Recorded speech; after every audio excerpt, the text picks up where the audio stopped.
The gate camera logged the Hendersons' SUV leaving the campground at 11:42 p.m. on a Tuesday. I found their SUV still parked at their site the next morning. I didn't think much of it until later that day when they actually packed up and left for real around 11. The camera logged that too. A second exit. There's no entry between those two exits. Not one. I checked 3 times. According to the record, the same SUV had left the campground twice.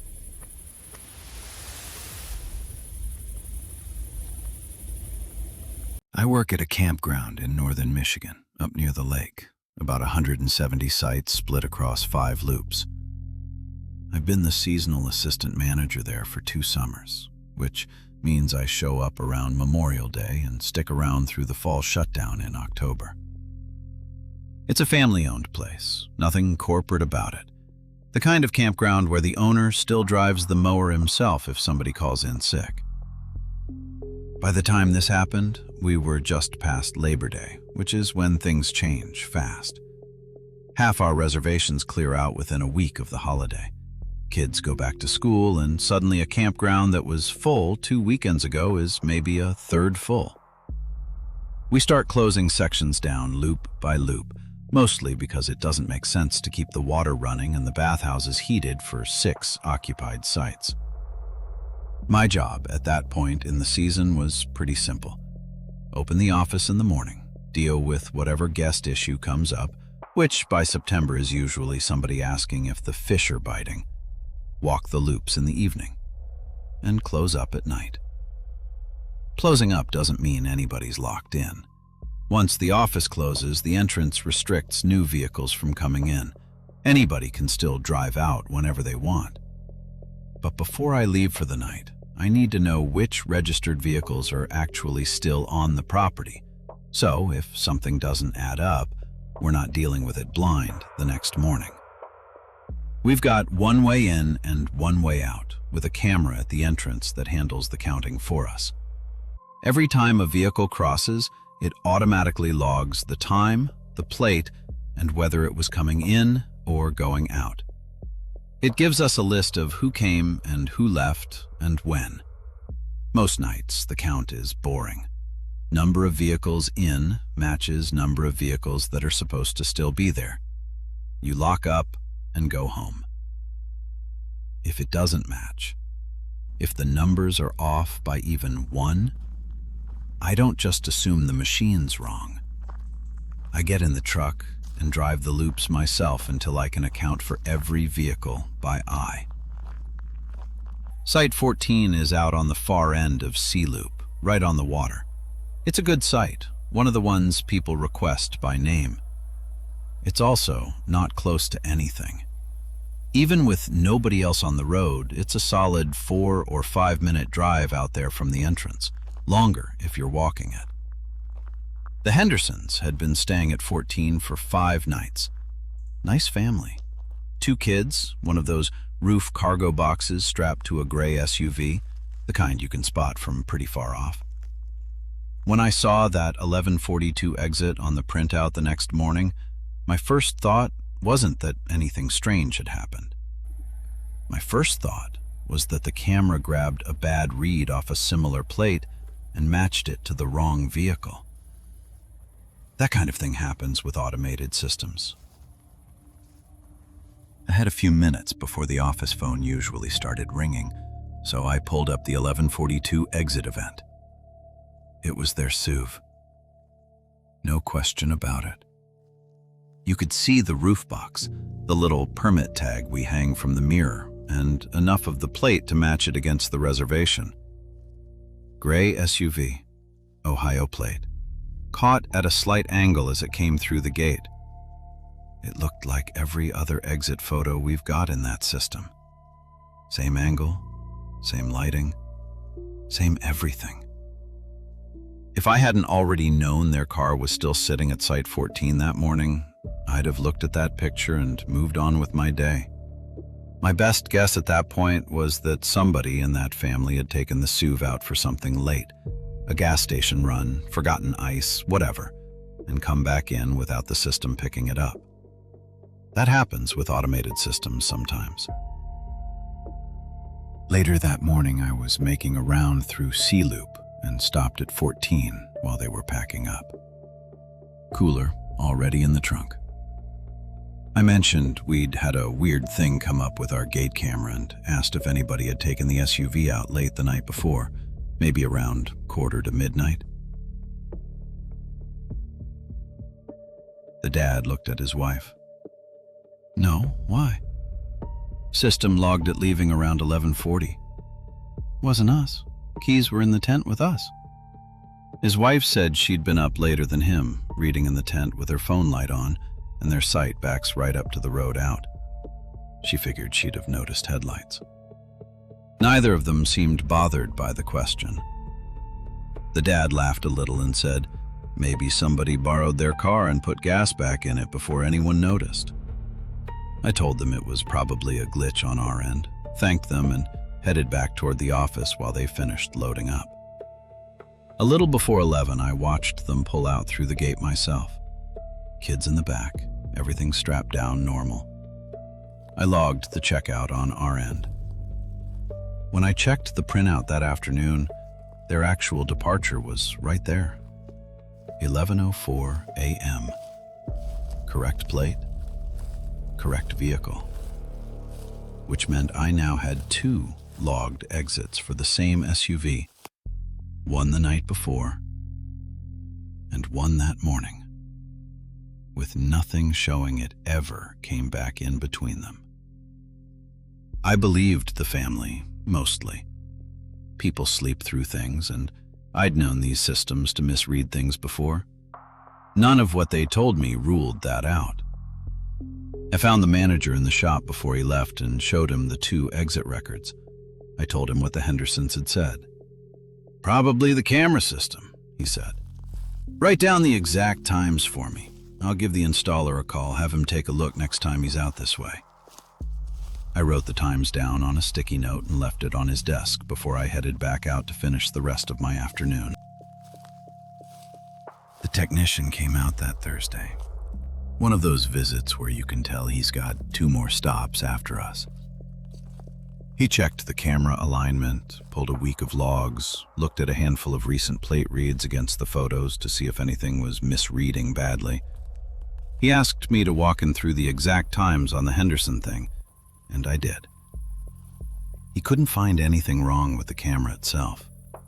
No alignment issue, no obvious pattern of double logging, nothing in the recent history that looked like the system was confusing vehicles on a regular basis. He also couldn't make it happen again. He tried a few test passes through the gate himself, and all of them logged clean. Could have been a bad read, or it just missed the entry coming back in, he said, packing up his laptop. If it happens again, grab me the exact time and save that image before it cycles out. That'll help more than anything I can find after the fact. Over the next couple weeks, as the campground kept thinning out toward mid-September, I wrote down 2 more vehicle records that didn't make much sense. One was a Subaru out on B Loop. It logged out around 1 in the morning, and when I did a drive-by the next day, it was still parked at the site. The guy told me he hadn't moved it, but he also admitted he'd fallen asleep with the TV on in his camper and wouldn't have noticed much of anything after 11. That one I could live with. An entry event probably just didn't register. A few days later, a minivan on D-Loop showed an out event a little after 8. I happened to pass the site maybe 10 minutes later, and the van was parked there. The owner said his daughter had taken it into town earlier that evening, but he wasn't sure exactly when she'd gotten back. After that, I stopped using the gate record as the final word. If a vehicle record didn't add up near closing, I wouldn't trust the count by itself anymore. I'd get in the campground truck and drive the relevant loop until I could see the vehicle for myself. Usually, it added 10 or 15 minutes to the end of the night. Just another thing to check before I shut the office down and headed home. By the third week of September, we were down to maybe 40 occupied sites out of 170, spread thin across the loops that were still open. Some nights I could drive most of A and B loop without passing another person. By the last week of September, we were down to maybe 15 occupied sites, all on E loop, which was the only section we hadn't shut down yet. A and B were already winterized. Water off, bathhouses padlocked. Our other seasonal guy had finished up the week before, back to community college. So it was pretty much just me and the manager splitting shifts. And half the time, he was over at the other property. That Tuesday, I was closing alone. Picnic tables from C Loop needed to get stacked and covered before the guy came to pick them up that weekend, which meant walking the loop with a clipboard, checking which ones still needed tarps versus which were already done. Just end-of-season stuff. I parked the work truck by the gatehouse like I always do and grabbed the work key ring off the visor. I needed it for the locks out on the loop anyway. I was gone maybe 25 minutes. I checked the tables, marked the sheet, and headed back. When I got back, the truck was sitting right where I'd left it. Driver's door facing the office the way I always park it. I went in to finish the closing reconciliation before locking the gate. And the printout had an out event for the campground truck. 7:52 p.m. That was right in the middle of when I'd been out on C Loop with the clipboard. I checked the plate against the actual truck first, out of habit more than anything. Matched. I pulled the image. Same truck, same angle as always. Nothing unusual about the photo itself. You could read the plate clean. I checked my pocket. Keys were there. I walked back out and checked the truck itself. Doors locked the way I'd left them. Parked in the same spot. Same angle. I looked in through the driver's window at the seat, then walked around and looked in the back seat too. It didn't make a lot of sense given the key had been in my pocket the whole time, but I did it anyway. Nothing back there. Just the tarp and a couple of traffic cones we normally kept in it. I stood there running through it the same way I would with a guest vehicle. Maybe the plate reader grabbed a partial match off something else and the software filled in the rest wrong. Except the photo wasn't a partial anything. It was our truck. The guest cars had always left me some kind of gap to explain away. This one didn't. I called the manager. He picked up on the second ring. The truck logged out at 7:52. It was still exactly where I'd parked it when I got back, and I had the key with me the whole time. Plate and image both check out. He was quiet for a second. Save the image and the log entry before it cycles off. Skip anything non-essential tonight and lock up. You think it's the same thing as the camera guy looked at? I think we've got enough to make him come back out. I'll call him tomorrow. I saved the image to a folder on the office computer, wrote 7:52 beside the Henderson notes, locked the gate, and left for the night.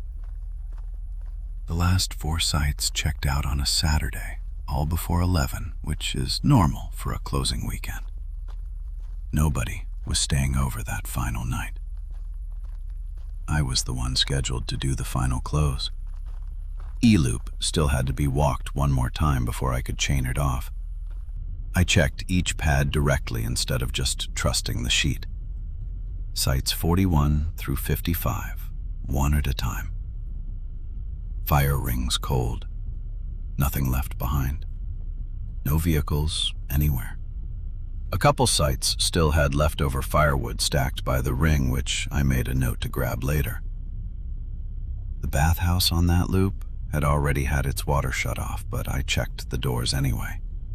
Made sure both were locked. Flipped the breaker for the lights. It took a little longer than usual. Twice I caught myself checking a site I'd already marked empty, then kept moving. I finished the loop in about 40 minutes, which is roughly what it always takes. When I got back to the gatehouse, the truck was sitting exactly where I'd parked it that morning. Inside the office, I pulled the day's printout one more time. 4 exits logged that morning, matching the 4 checkouts. No extras. No unaccounted vehicles. I checked it against the site sheet anyway. Everything matched. Before I left, I drove the main road past the closed loops once more. There weren't any vehicles left on the property. I parked the work truck by the maintenance building and returned the keys to the office. Then I shut down the office computer, stretched the winter chain across the entrance, and snapped the padlock through it. I gave it a pull to make sure it caught. I walked back to my own car outside the gate and left. The campground was closed for the season. A few weeks into the off-season, the Hendersons emailed the office again. The mom said she'd been going through pictures from the trip and remembered me asking whether their SUV had moved that night. She'd found a few photos taken around that time and thought they might help with whatever had gone wrong with the gate camera. Most of them were ordinary vacation pictures. The kids by the water, the fire pit, their campsite after dark. The manager showed me one on his laptop because Site 14 was visible in the background. Their gray SUV was parked behind the fire ring, roof box still on top. The timestamp on the photo was 11:43 p.m. I pulled up the old incident note and checked the gate time. 11:42 p.m. Site 14 is a good 4 or 5 minute drive from the entrance, even with nobody else on the road.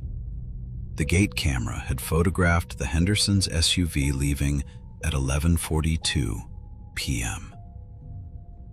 At 11:43 p.m., their phone had photographed it back at Site 14.